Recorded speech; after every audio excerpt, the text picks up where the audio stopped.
Welcome to ShortView Trading, your morning market hit for Tuesday, 2nd of March. What matters today for traders? Well, markets have rallied sharply in the past two trading sessions, bouncing pretty aggressively. For the Nasdaq 100, it's up 3.5% from really key support levels around the 12,700, 12,750 level.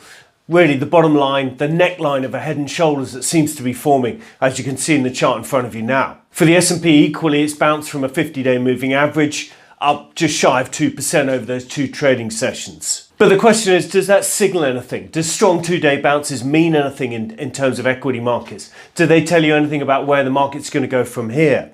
And on balance, if you look at the Nasdaq 100, the evidence tends to favour continued strength from here, although it's by no means conclusive. As you can see in the chart in front of you now, there have been a number of two-day bounces of size in recent months, with those two-day bounces concluding on the 2nd of Feb and 20th of Jan.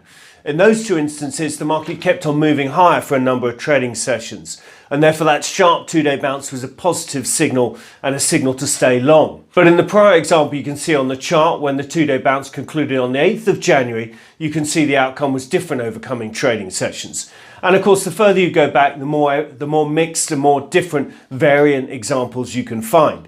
So the evidence is on your side, but it's not conclusive. So of course, what you want to do is you want to add further indicators to weight the risk reward more and more in your favor.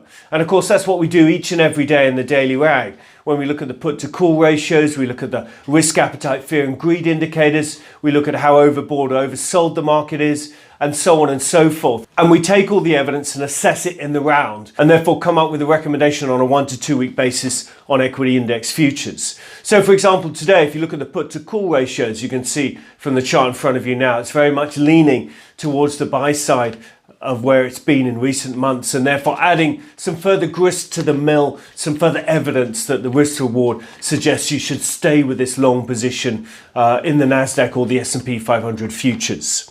So to see more detail on how we're playing this and the full detail of our models, please see today's daily rag available to subscribers via the website, or equally click on the link below for a 7-day free trial.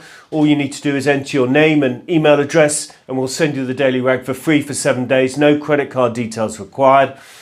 Or if you like what you hear, please subscribe. It's $49 a month, cancelable at any time with nothing further to pay. So what are we watching today? Well, the macro data is pretty light today. You've got Eurozone inflation, 10 a.m. London time. Other than that, there's not much else coming out.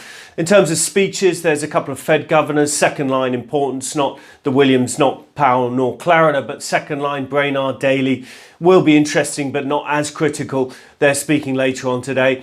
Other than that, it's fairly light in today's session. So that's it from us. That's your morning market hit for Tuesday, 2nd of March. Thank you for listening. Please do subscribe to these free videos. Simply search in YouTube under ShortView Trading, or follow us on Twitter, LinkedIn and or Facebook. Thank you for listening. Stay safe. Trade well.